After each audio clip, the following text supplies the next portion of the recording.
ঠিক আছে, আমাদের কাছে মাঝে মাঝে একটু মানে ইসলামের বাইরে একটু স্মার্ট স্মার্ট স্মার্ট গন্ধটা বেশি ভালো লাগে আর কি। মনে হয় যে তারা একটু ব্যাকডেটেড, আমরা একটু স্মার্ট। জি না, বরং আমরাই ব্যাকডেটেড, তারাই স্মার্ট। যার কাছে কোরআন এবং সুন্নাহর গভীর জ্ঞান আছে না, তারাই স্মার্ট, আমরা কিন্তু ব্যাকডেটেড। তারা দস্তরখানায় খাওয়াকে চরম রকম গুরুত্ব দেন, আমার কাছে হয়তো এটা তেমন কোনো বিষয় না। তারা টুপি মাথায় দেওয়াটাকে অনেক গুরুত্ব দেন, আমার কাছে মনে হচ্ছে না দিলেও চলে। এই যে আস্তে আস্তে আস্তে আস্তে লিবারাল হতে থাকা, এক পর্যায়ে দেখা যায় মুসুল থেকে সরে গেছে। আমার কাছে মনে হয় যে দাড়ি না রাখলেও কোনো সমস্যা নেই, কিন্তু তারা দাড়ি না রাখলে তার চেহারা দিকে তাকাচ্ছেন না। তাদের দার্সে বসে আমরা কোনো বেয়াদবিমূলক একটা আচরণও করতে পারি না, কিন্তু দেখা যায় ওয়াজ মাহফিল বিভিন্ন জায়গায় মানে একটা আলোচনা কোনো পরিবেশই থাকে না। তো আদব, আখলাক, তাজকিয়া, এই তিনটা জিনিস, আদব, আখলাক, তাজকিয়া, এই তিনটা জিনিস ইলমের সাথে সম্পৃক্ত, এবং এই তিনটা জিনিস অর্জন হবে বরেণ্য আধ্যাত্মিকতা সম্পন্ন উলামায়ে কেরামদের আধ্যাত্মিক সোহবতে। আল্লাহ পাক আমাদেরকে বোঝার তৌফিক দান। নবী সাল্লাল্লাহু আলাইহি ওয়াসাল্লাম নবী হওয়ার পরে এইভাবে দাওয়াতের কাজ শুরু করলেন ওহীর আলোকে। কিসের আলোকে? ওহীটা কি? কোরআন এবং সুন্নাহ, যেটা আল্লাহ পাকের পক্ষ থেকে নাজিল হয়েছে। এখন আমি দিন প্রতিষ্ঠা করতে চাচ্ছি নবীর সুন্নতে, নবীর তরিকায়, তাহলে আমাদেরকে ওহীর সাথে সম্পর্ক থাকতে হবে না? কোরআন এবং সুন্নাহর সাথে আমাদের সম্পর্ক না হলে এই আলোচনাগুলো বৃথা। নিয়াত করি যে কোরআন এবং সুন্নাহর সাথে আমরা সম্পর্ক করবো ইনশাআল্লাহ এবং শিখবো ইনশাআল্লাহ। আমরা হামাগুড়ি দিচ্ছি এখন ভাই, যে লেভেলে আমরা যেতে যাচ্ছি ওই লেভেলে যাওয়ার জন্য আমরা কেবল হামাগুড়ি দিচ্ছি, আমরা দাঁড়িয়ে হাঁটাও শিখিনি এখন। ওটা প্রবলেমগুলো বলে বলে আপনাদের কনফিডেন্স আমি কমাতে চাচ্ছি না, কিন্তু আমরা কেবল হামাগুড়ি দিচ্ছি, হাতড়ে ফিরছি, অন্ধকারে পথ হাতড়ে ফিরছি। এই বেসিক জিনিসগুলো তাড়াতাড়ি ঠিক করে ফেলেন। এটা 30 বছর আগেই আমাদের এমন একটা জেনারেশন দরকার ছিল যারা এই বেসিক বেসগুলো অনেক স্ট্রং, তারা বড় করে চিন্তা করছে যে আল্লাহর জমিনে দিন কায়েম কেমনে করব। তো এখন আমাদেরকে আবার ওই পিছন থেকে কথা বলতে হচ্ছে। আল্লাহ পাক আমাদের সবাইকে যেন দিনের গভীর জ্ঞান অর্জনের তৌফিক দান করেন। ইলম ছাড়া আমরা দিনের খেদমত করতে পারবো না। প্রত্যেকটা কাজের আগে ইলম লাগবে।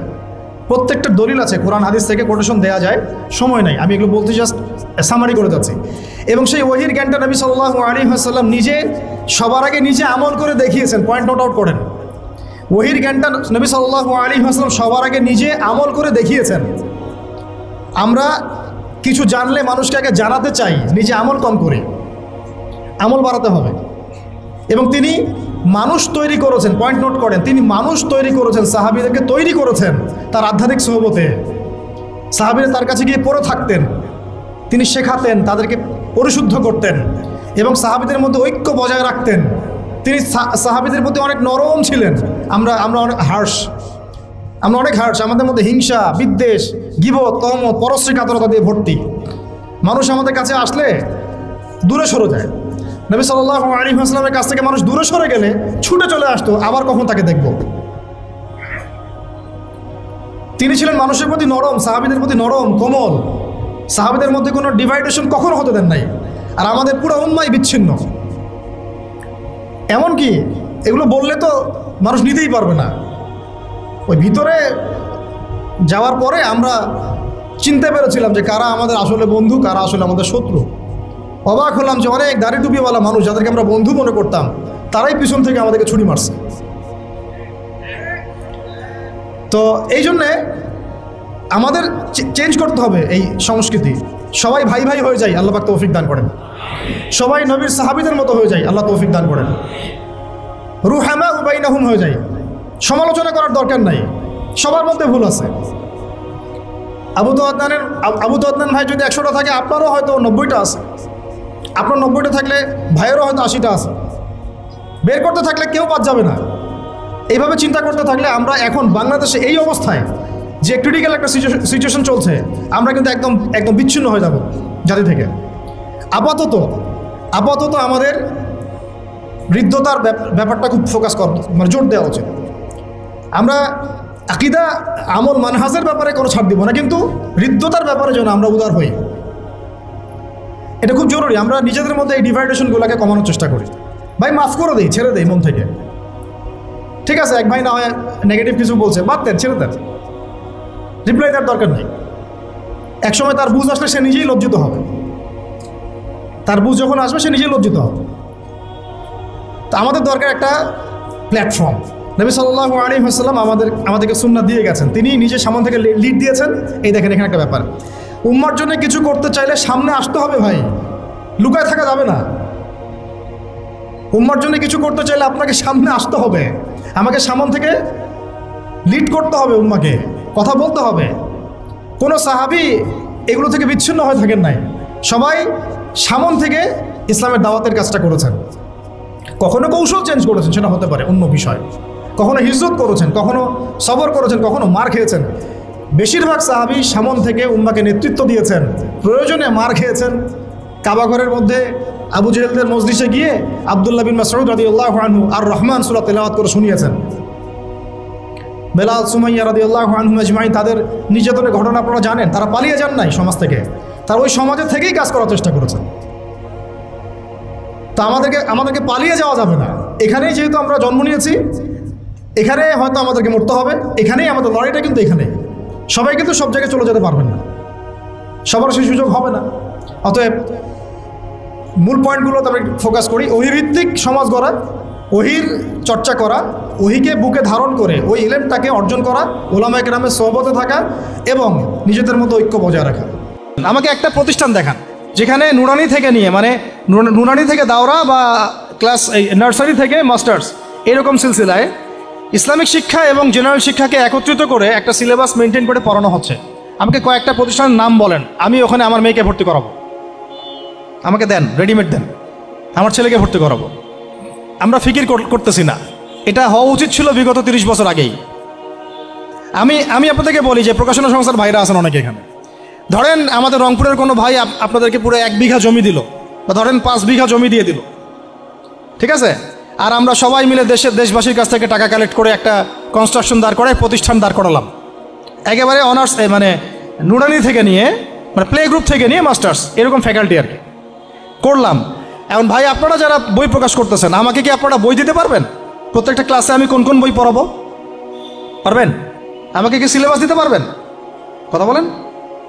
প্লে গ্রুপে কোন কোন বই পড়াবো আমাকে দেন, নার্সারিতে দেন, STD 1-এ দেন, 2-তে দেন, 3-তে দেন, 5-এ দেন, এভাবে আপনি আমাকে ক্লাস 10 পর্যন্ত দেন।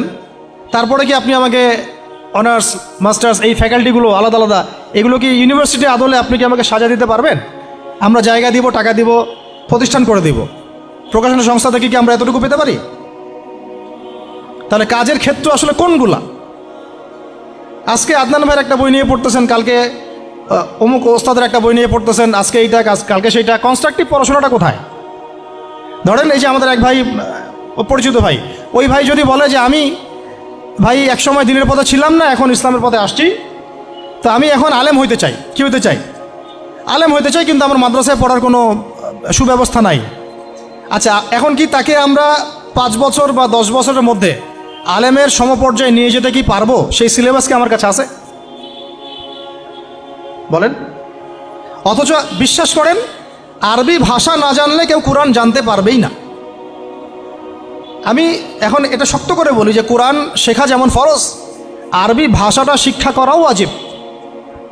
এখন আমাদের এই 80% জেনারেল শিক্ষিত ছেলেপেলে কীভাবে আরবি শিখবে? কিভাবে তারা আকীদা শিখবে? কিভাবে তারা কোরআনের তাজবিদ শিখবে, তাদাব্বুর শিখবে, তাফসির শিখবে, হাদিসের এরাব দেওয়া শিখবে, এবারত পড়া শিখবে? কিভাবে তারা নাহু সরফের জ্ঞান অর্জন করবে? কিভাবে তারা উসুলের জ্ঞান অর্জন করবে? কিভাবেই বা তারা বড় বড় ধরেন ফেকা শাস্ত্রের জ্ঞান, তারপরে এদিকে উসুলে হাদিসের জ্ঞান, তাফসিরের জ্ঞান, আরও বড় বড় ফ্যাকাল্টিগুলো, কিভাবে তারা বড় পর্যায়ের আলেম হবে? আমাকে বলেন। প্রোডাক্ট দেন, প্রোডাক্ট, এবং এমন এমন আলেমের প্রোডাক্ট যে আলেমরা সারা ওয়ার্ল্ডকে ডিল করতে পারে, মানে ইন্টারন্যাশনাল স্কলার। এখান থেকে যাবে ইউকেতে গিয়ে দাওয়াতি কাজ করে আসবে, অস্ট্রেলিয়ায় গিয়ে দাওয়াতি কাজ করে আসবে, মালয়েশিয়ায় গিয়ে দাওয়াতি কাজ করে আসবে, আন্তর্জাতিক মানের আলেম আমরা কি জেনারেল শিক্ষিত ব্যাকগ্রাউন্ড থেকে তৈরি করতে পারবো? পারছি কি? অ্যান্ড আপনারা আমাকে বলেন তো ভাই, যে কত % মানুষ জেনারেল শিক্ষিত আর কত % মানুষ মাদ্রাসায় শিক্ষিত? কাদের পরিসংখ্যানটা বেশি? তারা কি, তাদের কোনো অবদান রাখার কোনো সুযোগ নাই? এখন যদি এই ক্লাসিক্যাল পড়াশোনা না হয়, ইলমের এই গভীরতায় না যায় এবং বড় বড় ওলামায়ে কেরামদের সোহবতে তারা না আসে, তাহলে কিভাবে তারা বিশুদ্ধ ইসলাম শিখবে আর প্রচার করবে আর প্রতিষ্ঠা করবে? তো প্রশ্ন কিছু করে গেলাম।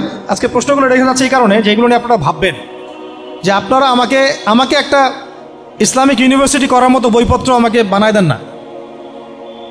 দায়িত্ব নেন কেউ, আপনারা সবাই মিলে দায়িত্ব নেন। আমি এখানে একটা স্কুল আছে আমাদের ছোট্ট তহাজিন নুরাইন ইসলামিক স্কুল।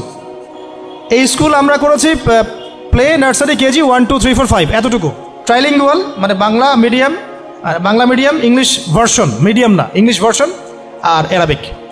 এই সিলেবাসটুকু করতে, এই 8টা ক্লাসের সিলেবাস করতে আমাকে 7 দিন 8 দিন একেবারে বাংলা বাজার ঘাটাঘাটি করে, ওই আমরা আগে তো ইংলিশ মিডিয়ামে পড়াশোনা করতাম, ওই অক্সফোর্ডের বই ঘাটাঘাটি করো, ব্রিটিশ কাউন্সিলের বই ঘাটাঘাটি করো, তারপরে ওদের ম্যাথামেটিক্স, ওদের সায়েন্স, আবার এই মাদ্রাসার অ্যারাবিক, আবার এই সরকারি কারিকুলামের বই, এগুলো ঘাটতে ঘাটতে ঘাটতে একটা সিলেবাস আমরা দাঁড় করাতে পারছি।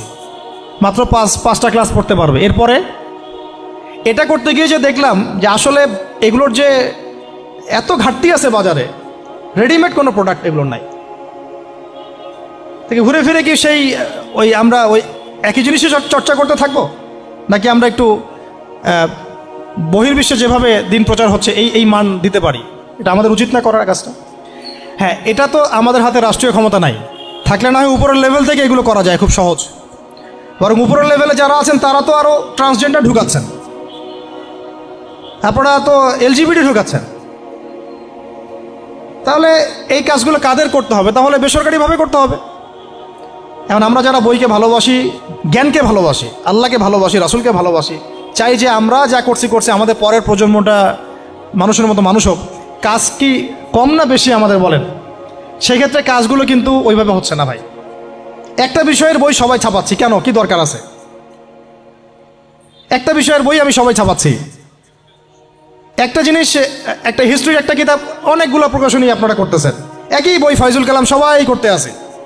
একটা বই তাসাউফ আত্মশুদ্ধি অনেক প্রকাশনী করতেছে, কপি করতেছে। ভাই আমাদের কি কাজ কি দুনিয়ার স্বার্থ উদ্ধার করা, না আমার দিনের কোনো খেদমত? আমার কথায় মাইন্ড করবেন না, আমি মাইন্ড করার মতো কথা বলছি না। আমি বলছি আপনাদেরকে আরও যেন কনস্ট্রাকটিভ হয় কাজগুলা। মানে আপনাদের সাথে আমি বসবো ইনশাল্লাহ আবার আলাদা করে, যে একটা আমাকে পুরো শিক্ষা ফর্মুলা আমাকে দিবেন, মানে প্রত্যেকটা ক্লাসের বই রেডি করে দিবেন, যাতে আমরা প্রতিষ্ঠান বানালেই একদম পুরা কমসে কম ক্লাস 1 থেকে 10 ঢেলে দিতে পারি, আমার পরিশ্রম করতে না হয়। ওখানে বাংলা মিডিয়ামের বই থাকবে, ইংলিশ মিডিয়ামেরও থাকবে, এবং অ্যারাবিক তো থাকবেই। একটা গঠনমূলক সিলেবাস, যেটা পড়লে আমার ছেলে মাশাআল্লাহ হাফেজও হবে, এদিকে মাশাআল্লাহ সে ইংরেজিতেও দক্ষ হবে, সায়েন্সেও দক্ষ হবে। এক পর্যায়ে যখন সে এসএসসি পাস করবে, সে দেখবেন যে যার রাস্তা বেছে নিচ্ছে। বেস আমি তাকে করে দিছি 10 পর্যন্ত। এখন সে ডক্টর হোক আর ইঞ্জিনিয়ার হোক, আর না হয় যদি আল্লাহর খলিফাই হয়, কোনো সমস্যা নেই। সমস্যা আছে? এটা দরকার ছিল ভাই, আরও 30 বছর আগেই দরকার ছিল। আমরা যেটা পাই নাই, এটা আমাদের আফসোস। আর এই জেনারেল ব্যাকগ্রাউন্ড থেকে এইরকম জায়গায় উঠে এসে এই যে এগুলো কথাগুলো বলা বা এই কাজগুলো করা, এগুলো সবাইকে হয়তো আল্লাহ পাক এভাবে কবুল নাও করতে পারে। এর পিছনে অনেক গল্প থাকে, অনেক হিস্ট্রি, অনেক ত্যাগ, অনেক আত্মত্যাগ, এগুলো সবাই হতে পারবে না। কিছু মানুষ বের হয়ে আসছে, ডক্টর জাকির নায়েক তো সবাই হইতে পারে নাই, পারছে? তো এই জিনিসগুলো আমাদের বুঝতে হবে যে আমভাবে সবাই সব কিছু করতে পারবে না। আমাদের একটা একাডেমিক ফর্মুলা দরকার, যেখানে আমরা পড়বো, আমরা আলেম হয়ে বের হবো ইনশাআল্লাহ। পারা যাবে তো ইনশাআল্লাহ? আচ্ছা, অনেক গভীরে চলে গেছি, আপনাদেরকে মানে অনেক বেশি বিরক্ত করে ফেলতেছি আর কি। তো কথাগুলো বলার খুব মন চাচ্ছিল, তো বলে ফেললাম। আর আমরা চাচ্ছি কথাগুলো সবার কাছে পৌঁছাক, যাতে করে অন্তত বিভাগীয় শহরগুলা, অন্তত ঢাকা, রংপুর, রাজশাহী, মানে বড় বড় শহর আমাদের, চট্টগ্রাম, কক্সবাজার ইত্যাদি ইত্যাদি বড় বড় শহরগুলোতে যদি একটা করে এরকম একটা করে প্রতিষ্ঠান থাকে, যেখানে আপনি পুরো জেনারেল শিক্ষা এবং ইসলামী শিক্ষা দুটোকে সমন্বয় করে এবং এই মানে দ্বিমুখী শিক্ষার মেরুকরণটাকে দূর করে একটা কনস্ট্রাকটিভ সিলেবাস দিতে পারেন, দেখবেন আজকে না হোক, আজকে থেকে 10 থেকে 15 বছর পরে আমাদের ছেলে মেয়েদের একটা প্রজন্ম আসবে, দেখবেন ইনশাআল্লাহ ওরা আমাদের চেয়ে অনেক ডিনামাইট হবে ইনশাআল্লাহ। এই যে আজকে অনেকগুলো আয়াত বললাম, অনেকে হয়তো জানেন না বা পড়েন নাই, ওরা ক বলতেই বুঝে ফেলবে কোন সূরা আছে। হবে না? সম্ভব। আর যদি না করতে পারি, তাহলে ঘুরে ফিরে ওই একই অবস্থা। মুসলিম প্রধান দেশের শিক্ষা সিস্টেম, আমরা অনেক কথা বলছি, উপদেষ্টা, এই প্যানেল, সেই প্যানেল, কমিশন। শিক্ষা কমিশন নিয়ে কোনো আলোচনা হচ্ছে না, শিক্ষা কমিশনটা গঠন করা হচ্ছে না, সেই প্রাচীন কমিশন আবার ইম্পোজ করার চেষ্টা করা হচ্ছে। অথচ শিক্ষা হচ্ছে জাতির মেরুদণ্ড। আমার মেরুদণ্ডই ঠিক নাই, আমি ব্যাংকিং সিস্টেম কীভাবে চেঞ্জ করব? এবার আসেন, এই 50,000 প্রতিষ্ঠানের স্টুডেন্টদের কথা বাদ দেন, তাদেরকে যারা পড়ায় সেই সমস্ত শিক্ষকদেরকে একটা জায়গায় বসান।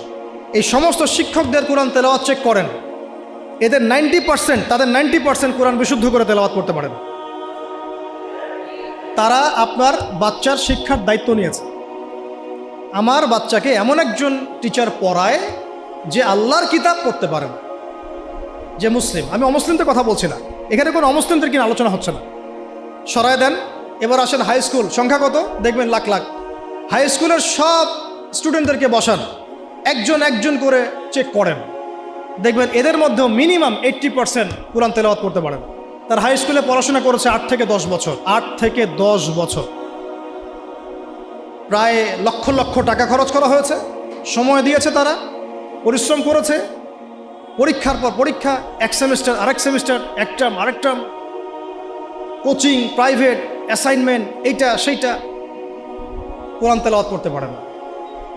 আর আমরা আইএমএ জাহিলিয়াতকে চেঞ্জ করতে চাচ্ছি, অথচ আমি দেখালাম চেঞ্জটা হয়েছে ইকরা বিসমি রাব্বিকাল্লাযী খলাক দিয়ে। জার্নি এখান থেকে শুরু হয়েছিল। এমন কোনো সাহাবী আপনি খুঁজে পাবেন না যিনি কোরআন তেলাওয়াত করতে পারেন না। এমন কোনো সাহাবী আপনি পাবেন না যিনি কোরআনের অর্থ বুঝেন না। এমন কোনো সাহাবী পাবেন না যিনি কোরআনের আদেশ নিষেধ মানেন না, দাওয়াতের কাজ করেন না।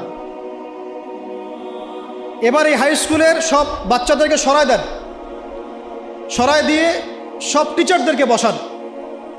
হাই স্কুলের যারা টিচার তাদের মধ্যে ম্যাক্সিমামই 70% তো হবেই আমার ধারণা যারা কোরআন তেলাওয়াত করতে পারেন না। ইভেন সূরাতুল ফাতিহা আপনাদের শুদ্ধ না, সূরা ফাতিহা শুদ্ধ না। আপনারা লক্ষ লক্ষ স্টুডেন্টের ভবিষ্যৎ বিনির্মাণের দায়িত্ব নিয়ে বসে আছেন, কোরআন তেলাওয়াত করতে পারেন না। আপনি কোরআনকে গুরুত্ব দেন না। ইলমের মূল যে সোর্স, জ্ঞানের মূল যে উৎস, তার সাথে আপনার কোনো তাল্লুক সম্পর্ক নাই, কিন্তু আপনি জাতির শিক্ষক, বেতন পাচ্ছেন, ভাতা পাচ্ছেন, কোনো কোনো ক্ষেত্রে আপনি পেনশন পাচ্ছেন, ইত্যাদি ইত্যাদি। একটু উপরে যাই। এই যে বলেছিলাম শেষে একটু চেপে ধরবো আর কি, এটা চেপে ধরার সময় খুব বেশি হয়ে যাচ্ছে নাকি? প্র্যাকটিক্যাল কিছু কথা, শেষ 5 মিনিট ইনশাল্লাহ। এরপরে আরেকটু উপরে যাই। আপনারা কোন লেভেলে আছেন? অনার্স। অনার্স লেভেলে বাংলাদেশের প্রতিষ্ঠান নিশ্চয়ই 1000-এর কম না? হ্যাঁ, রিনাউন্ড প্রতিষ্ঠান, স্ট্যাবলিশড। তাদের সমস্ত স্টুডেন্টের মধ্যে ছেলে আছে, মেয়ে আছে, সবাইকে একটা মাঠের মধ্যে বসা, সবাইকে একজন একজন করে ইন্ডিভিজুয়ালি অনলি সূরা ফাতিহার তেলাওয়াত শোনা, অনলি সূরা ফাতিহা। আমি কিন্তু আল কোরআনের পুরা অনুবাদের কথাও বলি নাই, তাফসিরের কথাও বলি নাই, অর্থের কথাও বলি নাই, কিছুই বলি না। দেখবেন এর মধ্যে মিনিমাম 60%-এর তেলাওয়াত সহিহ না, করতেই পারে না, দাঁত ভেঙে যাচ্ছে। সে পড়াশোনা করছে 15 থেকে 16 বছর ধরে, আরও বেশি হতে পারে, আরও বেশি হবে। এখানে 10 বছর, এখানে 2, 18, এদিকে 20, 18 থেকে 20। আমরা মুসলিম প্রধান দেশে থাকি, এটা আমাদের শিক্ষা ব্যবস্থার অবস্থা। এবং আমরা আবার মানে চাইও যে আল্লাহর জমিনে দিন কায়েম হোক। আমরাই আবার চাই যে আল্লাহর জমিনে দিনটা কায়েম হোক। আর যে বাকিরা পারে তারা কোথায় শিখেছে? হয় কোনো মাদ্রাসায়, হয় কোনো মক্তবে, অথবা ইন্ডিভিজুয়ালি কোনো ওস্তাদের কাছে। নট অ্যাকাডেমিক্যালি, নট ইনস্টিটিউশনালি, যেখানে সে পড়ে সেখানে সে শিখে নাই। তার সাবজেক্ট এটা নাই, তার সাবজেক্টে 12টা সাবজেক্ট আছে। তার যে একটা সাবজেক্ট নিয়ে অনার্স পড়ে, আপনারও তো 6টা সাবজেক্ট আছে ফ্যাকাল্টিতে, আছে না? ওই সাবজেক্টের মধ্যে কোরআন নাই, তাফসীর বলিনি আমি, অর্থও বলি নাই, হিফজও বলি নাই, ভাষাও বলি নাই, কোরআনের সাহিত্যের কথা বলি নাই, শুধু বলেছি কোরআন তেলাওয়াতটুকু নাই। আপনারা কি দাবি করেন যে আপনারা মুসলিম প্রধান দেশে থাকেন? এটা একটা চরম সেকুলার স্টেট, এটা ইসলামিক স্টেট নয়, এটা একটা চরম রকমের সেকুলার স্টেট, যেখানে নামাজ, রোজা, হজ, জাকাত, তসবিহ, তাহলিলের মধ্যে ইসলামকে সম্বন্ধ করা হয়েছে। শিক্ষা, অর্থনীতি, রাজনীতি, সংস্কৃতি, এগুলো থেকে ইসলামকে মাইনাস করে দেওয়া হচ্ছে। এটাই জাতির সবচেয়ে বড় দুঃখ, সবচেয়ে বড় দুর্দশা। আল্লাহ পাক আমাদেরকে বোঝাতো। এবার এই সমস্ত অনার্স পড়ুয়া ভাইদের, বোনদের, টিচারদেরকে আমরা বসাতে চাই একটা জায়গায়। এটা কল্পনা করছি আর কি, অঙ্ক করি মনে মনে। বসান, একজন একজন করে আপনি চেক করেন।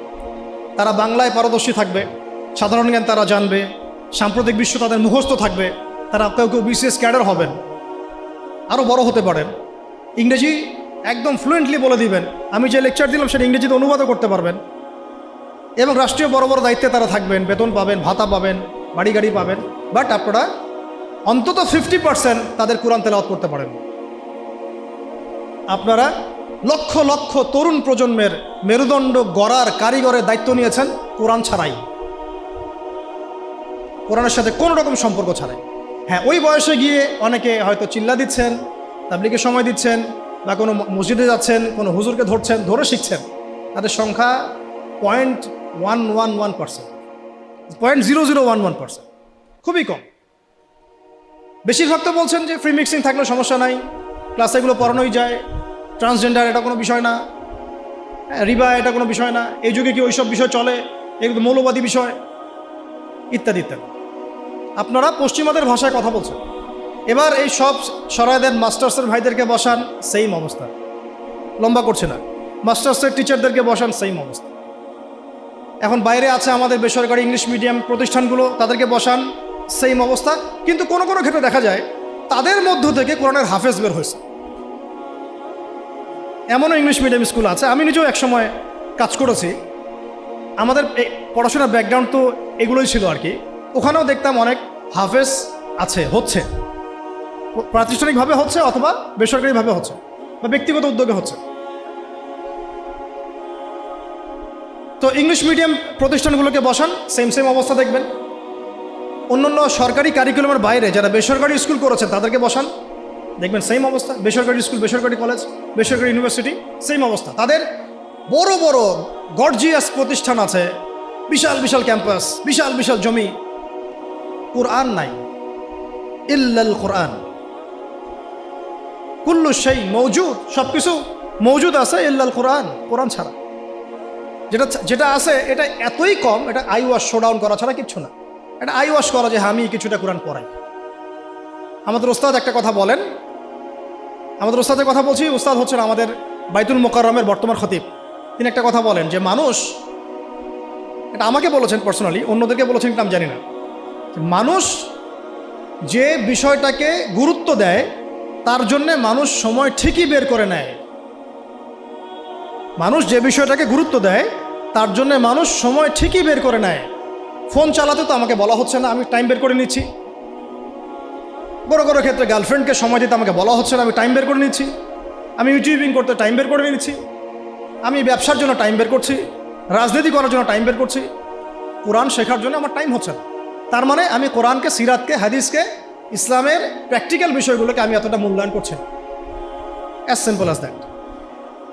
শেষ কথা, এবার এই পুরো শিক্ষা সিস্টেমটা যারা পরিচালনা করেন তাদের সবাইকে একটা জায়গায় বসাই, অঙ্ক করি মনে মনে আর কি, সবাইকে একটা কনফারেন্স হলে বসায় দেন, যারা যারা এই শিক্ষা সিস্টেমটাকে ডিল করে, যারা নীতি নির্ধারক, পলিসি মেকার এই শিক্ষা সিস্টেমের, যেটা বিগত প্রায় 40-50 বছর থেকে চলছে মুসলিম কান্ট্রিতে আর কি, যার ভুক্তভোগী আমরা সবাইকে আপনি একটা জায়গায় বসান। আমি গ্যারেন্টি দিচ্ছি তাদের 80% সূরা ফাতিহা পড়তে পারে না,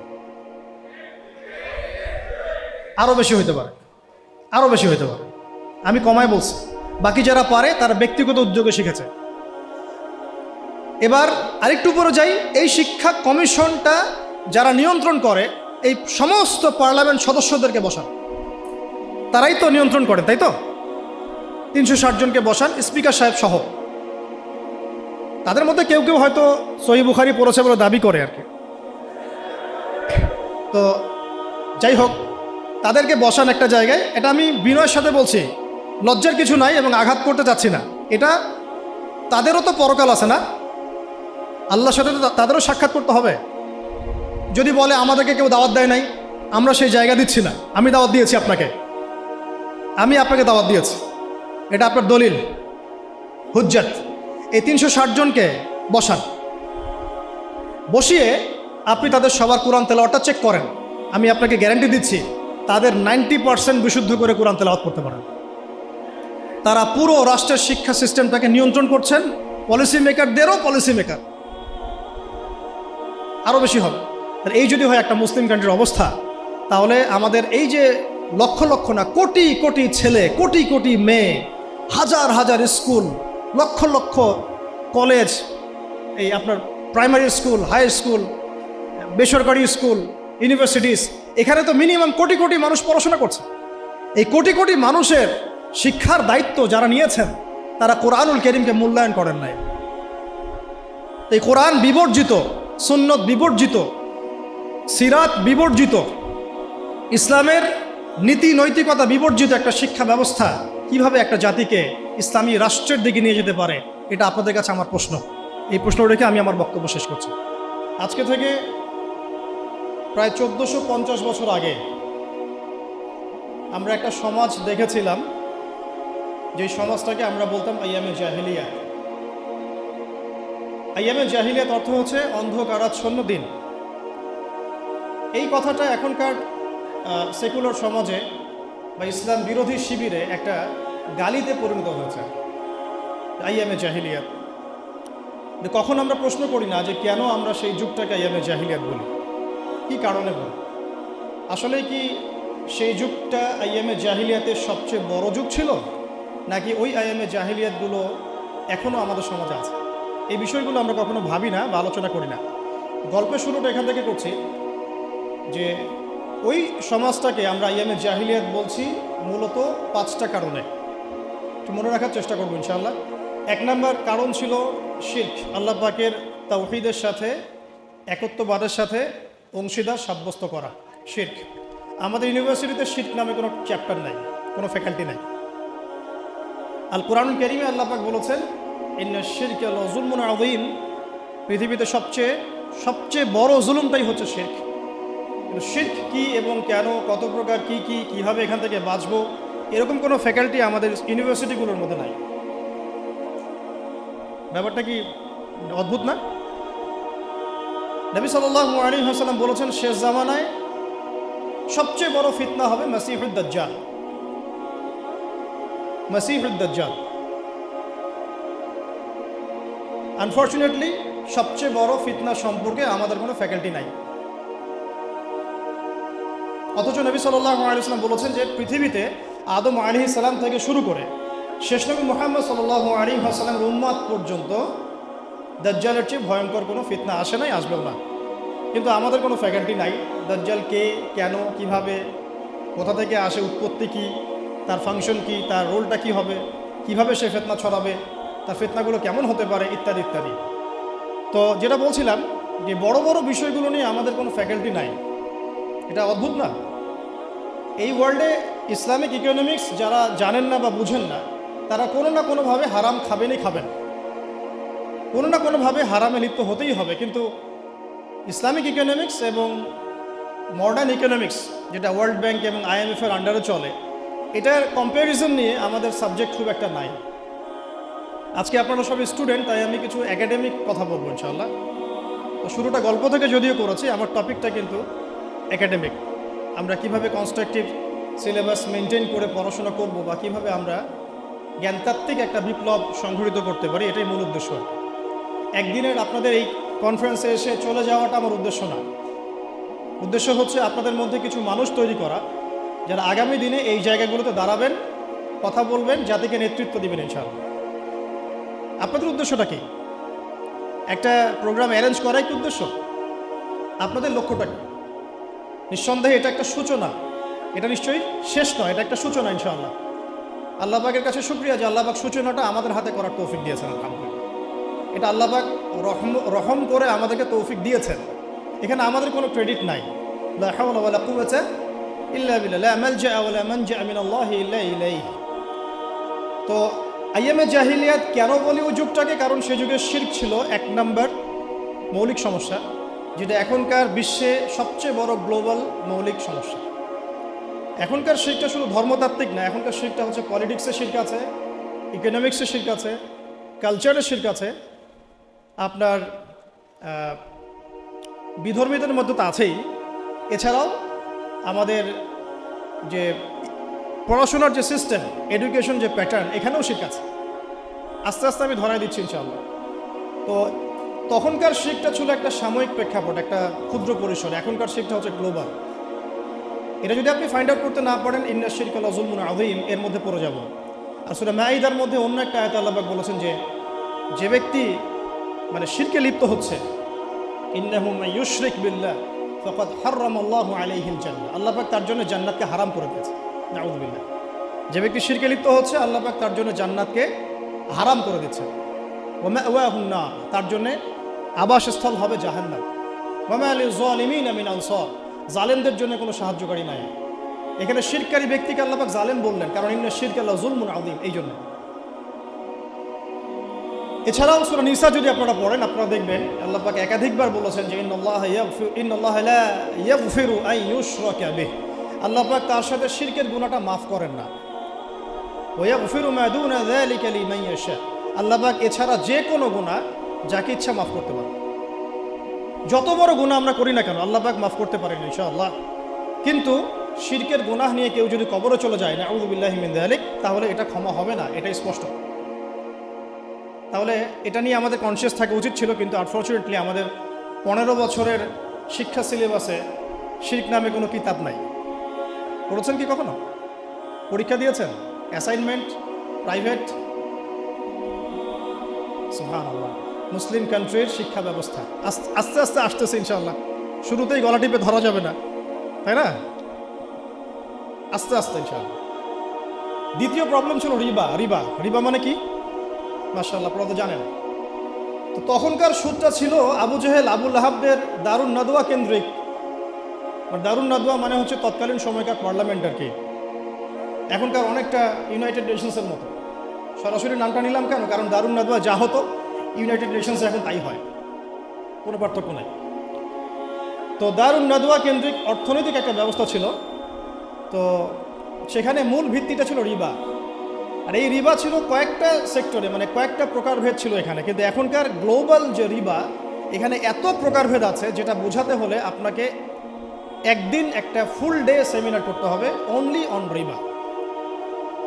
এত ক্যাটাগরিজ আছে, এত প্রকরণ আছে, যেটা আমি 2 ঘন্টায় বলে শেষ করতে পারবো না। সারাদিন সময় লাগবে, 3-4টা সেশন লাগবে। এমনকি ঈদের আগের দিন আপনারা যে টাকাগুলো কিনছেন, বেশি টাকা দিয়ে কচকচা টাকা নিচ্ছেন, এর মধ্যে রিবা আছে। যে পেপার মানিটা আপনার মানি ব্যাগের মধ্যে আছে এখন, এখানেও রিবা আছে। যে মনিটরি সিস্টেমটার মধ্যে আমরা আমাদের সেন্ট্রাল ব্যাঙ্কগুলোকে ফাংশন করেছি, এর মধ্যে রিবা আছে। যে ওয়ার্ল্ড ব্যাংক থেকে লোন নেওয়ার জন্য আমরা উঠে পড়ে লেগেছি, এর মধ্যে রিবা আছে। যে ইলেকট্রনিক মানি আপনি বায়বীয়ভাবে পাস করছেন, এক্সচেঞ্জ করছেন, কেনা বেচা করছেন, এর মধ্যে রিবা আছে। রিবার এত ক্ষেত্র আছে যেটা আসলে সংক্ষিপ্ত সময় বোঝানো সম্ভব না। শুধু এতটুকু বলবো, ওই জামানা রিবা ছিল একটা নির্দিষ্ট ক্ষেত্র বিশেষে। এখনকার রিবা হচ্ছে পুরো গ্লোবাল ইকোনমিক সিস্টেমটাই দাঁড়িয়ে আছে অন দ্য বেসিস অফ রিবা। আল্লাহ পাক আমাদেরকে বোঝার তৌফিক দান করেন। আর আপনারা খুব ভালো করেই জানেন রিবা এর 70 বা 73টা পাপের শাখা আছে। তার সবচেয়ে নিচের শাখাটা কি? নিজের মাকে বিয়ে করা। আমরা সবাই কম বেশি নাউযু বিল্লাহি মিন যালিক এই পাপের সাথে সম্পৃক্ত। আর সবচেয়ে মজার ব্যাপারটা দেখেন, আমাদের এই 15-20 বছরের যে এই এডুকেশন সিস্টেম, মানে প্যাটার্নটা আমাদের এখানে Islamic the comparison between Islamic economics and world economics এমন কোনো সাবজেক্ট আপনার নাই আছে? 15 বছরে পড়েছেন ভাই? অনেস্টলি বলেন, আপনারা যেখানে বসে আছেন আমিও একসময় ওখানে বসতাম, বসেছি আমরাও। তো এই সিলসিলাটা কিন্তু আমরাও পার করেছি, এসএসসি, এইচএসসি, অনার্স, মাস্টার্সের ব্যাপারগুলো। এই পুরো 15 থেকে 16 বছরে বা আরও বেশি 18 বছরে the comparison between Islamic economics and the world economics এরকম কোনো সাবজেক্ট আমরা পড়ি নাই। শিরকের উপর কোনো সাবজেক্ট আমরা পড়ি নাই। দাজ্জাল তো আলোচনাই নাই, এটা তো মিম্বর থেকে উঠে যাচ্ছে আস্তে আস্তে। ইনস্টিটিউশন এটা কীভাবে আলোচনা হবে? 2-4 জন যারা কথা বলে এদেরকে মানুষ পাগল মনে করে, আর কি একটু পাগল মনে করে। আর কোনো সাবজেক্ট পায় না, এগুলো সাবজেক্ট নিয়ে কথা বলতেছে। অথচ ওয়ার্ল্ডের সবচাইতে ভাইটাল সাবজেক্ট হচ্ছে দাজ্জাল। জেরুজালেম থেকে যে খেলাফা সারা ওয়ার্ল্ডে কায়েম হবে সামনে, এটার প্রথম আদু মানে শত্রু হচ্ছে দাজ্জাল নিজেই। তার সাথেই ব্যাটলটা হবে। তাকে হত্যা না করা পর্যন্ত জেরুজালেম থেকে সারা ওয়ার্ল্ড ওয়াইড ইসলামিক খেলাফা বা ইসলামিক শাসন ব্যবস্থা বাস্তবায়িত হবে না। তাহলে আমাদের সবচেয়ে বড় এনিমির সাথে আমাদের বোঝাপড়ার জন্যে তার সম্পর্কে তো জানাশোনার দরকার ছিল একটু, নাকি? শত্রু সম্পর্কে যে জানে না সে কি শত্রুকে ডিফিট করতে পারবে? বরং সে ডিফিটেড হবে। এটাই হয়ে আসতেছি আমরা। আপনারা আরবের চিত্রগুলো একটু দেখেন কি হচ্ছে। ইশারা দিলাম, বাকিটা আপনারা বুঝে নেন। 3 নাম্বার প্রবলেম ছিল মাদক। মনে থাকবে তো ইনশাল্লাহ? 1 নাম্বারটা কি ছিল? 2 নাম্বার? 3 নাম্বার খামর মাইসির, মাদক এবং জুয়া। মানে এখন ধরলাম মাদক। এই মাদক আর জুয়ার এই প্রবলেমটাকে আপনি যদি একটু গ্লোবালি এখন মিলান, বলেন এটা কি বেড়েছে না কমেছে? শুধু একটা নির্দিষ্ট ক্ষেত্রে আছে, মক্কার মধ্যে না সারা ওয়ার্ল্ডে? এই যে এখন ফোনে ফোনে জুয়া, ফোনের মধ্যে জুয়া, বাইরে জুয়া, আইপিএলে জুয়া, বিপিএলে জুয়া, ক্রিকেটে জুয়া, ফুটবলে জুয়া, সব জায়গায় জুয়া চলছে। ইভেন ফোনের মধ্যেও জুয়া, অনলাইনেও জুয়া, রাইট, অনলাইনেও জুয়া। আর মাদকের কথা বাদ দিলাম। আগে তো না হয় মানুষ কিছু মাদক খেয়েছে, যেই মাদক সম্পর্কে আল্লাহ পাক সার্টিফাই করেছেন যে ওই মাদকের মধ্যে কিছুটা কল্যাণ আছে। আয়াতটা পড়ে দেখেন, সূরা বাকরায় আছে, ইয়াসআলুনাকা আনিল খামরি ওয়াল মাইসির, তারা তোমাকে খামর এবং মাইসির সম্পর্কে জিজ্ঞাসা করে। কুল ফীহিমা ইসমুন কাবীর ওয়া মানাফিউ লিন-নাস, বলো সেখানে যা আছে তার বেশিরভাগই হচ্ছে নোংরামি, পাপ, খারাপ, কিন্তু কিছুটা উপকারিতা আছে। এটা কিন্তু কোরআনে আছে। আর এখনকার মাদকগুলো এত ডেঞ্জারাস যে আপনাকে হিপনোটাইজ করে ফেলতে পারে। এমনও মাদক বের হয়েছে যেটা খাওয়ার প্রয়োজন নাই, শুধু তার দিকে যদি একটু ফু দেয়, উপাদানটা দিয়ে একটু ফু দেয়, সে অলরেডি হিপনোটাইজড হয়ে যাবে। সে নিজেই তার চেইন, সোনা দানা, মানি ব্যাগ বের করে দিয়ে দিবে মানুষ। এটাও একটা ওয়ান কাইন্ড অফ মাদকের মধ্যে। তো এখন এটা গ্লোবাল সমস্যা। আমি আপনাদেরকে বোঝাতে চাচ্ছি যে কম্প্যারিজনটা খুব বেশি বেশি দরকার, যে আমরা কি আসলে আইএমএ জাহিলিয়াত থেকে বের হতে পেরেছি কিনা। গল্পটা একটু ছোট হলেও মেসেজগুলো অনেক ডিপ। 3 নম্বর হচ্ছে, এটা 3 বললাম না, 4 নম্বর হচ্ছে নারী জাতির অবমাননা। এটা ছিল আইএমএ জাহিলিয়াতের সুন্নত। সুন্নাহ মানে আদর্শ, এই জন্য বললাম সুন্নত। আইএমএ জাহিলিয়াতের সুন্নত। মেয়েদেরকে জীবন্ত কবর দেওয়া হতো। এখনও দেখা যায় গর্ভে মেয়ে বাচ্চা এসেছে, এটা শুনলে অনেকেই বাচ্চাদেরকে পেটেই মেরে ফেলছেন। যদিও বাংলাদেশ মুসলিম কান্ট্রি বলে এর সংখ্যাটা অনেক কম, কিন্তু আমাদের পার্শ্ববর্তী রাষ্ট্রে এটা সংখ্যা অনেক বেশি। মেয়েদের বৈবাহিক অধিকার দেওয়া হতো না, সম্পত্তির অধিকার দেওয়া হতো না। তো এখন বা এটা কোথায় হচ্ছে? বিবাহ বহির্ভূত সম্পর্কে এখনকার সমাজ জর্জরিত। জিনা এখন সমাজে প্রকট, ব্যভিচার প্রকট। এখনকার সমাজে মেয়েদের সম্পত্তির অধিকার পর্যন্ত আমরা নিশ্চিত করতে পারি নাই। এমনকি শিক্ষার অধিকারটুকু কিন্তু অনেক ক্ষেত্রে নিশ্চিত হয় নাই। আর তারা যদি শিক্ষা অর্জন করতে ঘরের বাইরে আসে, তাদের নিরাপত্তা কিন্তু নিশ্চিত হয় নাই। হয়েছে কি? ধর্ষণ কি বেড়েছে না কমেছে? আপনারা সবাই সাক্ষী এগুলো। আদম শুমারির মতো যদি কোনো সতীত্ব শুমারি করতে পারে বাংলাদেশে কেউ, সে দেখবে যে বাংলাদেশে অনার্স পড়ুয়া বহু ছেলে মেয়ে অনার্স শেষ করার আগেই তাদের সতীত্ব নষ্ট করে ফেলছে। এছাড়া টিজিং তো আছেই, অ্যাবিউজিং তো এগুলো তো আছেই। তো নারীর অবমাননার বিষয়গুলো যদি বলতে শুরু করি, এটা আলাদা সেশন লাগবে। এটা আপনারা সবাই বুঝতে পারছেন যে আমরা ওই দুষ্ট চক্র থেকে বের হতে পারি না। 4 নম্বর এটা হলো। 5 নম্বর হচ্ছে গোত্রীয় হানাহানি। আর কি গোত্রীয় হানাহানি, কনফ্লিক্ট, বিভিন্ন ব্যাটল হতো গোত্রে গোত্রে। এটা আইএমএ জাহিলিয়াতের মধ্যে ছিল। এখন এই গোত্রীয় হানাহানিটা কিন্তু পলিটিক্যাল দ্বন্দ্ব, গ্লোবাল অ্যাসপেক্টসে এই যে যুদ্ধ বিগ্রহগুলো, এইগুলোতে রূপ নিয়েছে। কোনো অংশে কমে নাই, কিন্তু বেড়েছে। নবী সাল্লাল্লাহু আলাইহি ওয়াসাল্লামের পুরো যুগে এই 23 বছর যদি আমরা হিসেব করি, দেখব যত ব্যাটল হয়েছে সব মিলে মোটামুটিভাবে 2 থেকে 3 হাজার মানুষ হয়তো মারা গেছে। আল্লাহু আ'লাম বিস-সাওয়াব, আল্লাহ ভালো জানেন। এখনকার হিস্ট্রিগুলো যদি পড়েন, ভিয়েতনাম যুদ্ধে কতজন মানুষ মারা গেছে, যখন চাইনিজদের মধ্যে কনফ্লিক্টটা হয়েছিল মাও সেতুংয়ের সময়, তখন কতজন মানুষ মারা গেছে। রাশিয়ানদের সোভিয়েতের সময়, ওই বিপ্লবের সময় কতজন মানুষ মারা গেছে। আচ্ছা, ফার্স্ট ওয়ার্ল্ড ওয়ারে আসেন, কতজন মানুষ মারা গেছে। সেকেন্ড ওয়ার্ল্ড ওয়ারে আসেন, কতজন মানুষ মারা গেছে। কতজন না, কত কোটি। কতজন না, সংখ্যাটা কিন্তু কত কোটি। এটা ছিল ইংল্যান্ডের ওয়ার্ল্ড অর্ডার। তো ইউএসের যে ওয়ার্ল্ড অর্ডার যখন সে পৃথিবীতে আসছে অ্যাজ এ রুলিং স্টেট, তখন সারা বিশ্বে যত যুদ্ধ বিগ্রহ হয়েছে এর মধ্যে কত লক্ষ কত কোটি মানুষ মারা গেছে। সবচেয়ে বড় কিলার স্টেট পৃথিবীতে এটা, যেটার সাথে বন্ধুত্ব করার জন্য আমরা উঠে পড়ে লেগেছি এখন আর কি। আমি একটা জিনিস সতর্ক করতে চাই আপনাদেরকে যে ইয়াজুজদেরকে তাড়িয়ে দিয়ে মাজুজদেরকে মাথার উপরে নিয়ে আসবেন না। ইশারা দিয়েছি, এটা রূপক অর্থে বলেছি। আবার এটা মনে করবেন না যে এরাই মাজুজ, এটা জুলকার নাইনের সেই ইয়াজুজ মাজুজ না, আমি রূপক অর্থে বলেছি। কারণ ইয়াজুজ আর মাজুজের ফাংশন কি?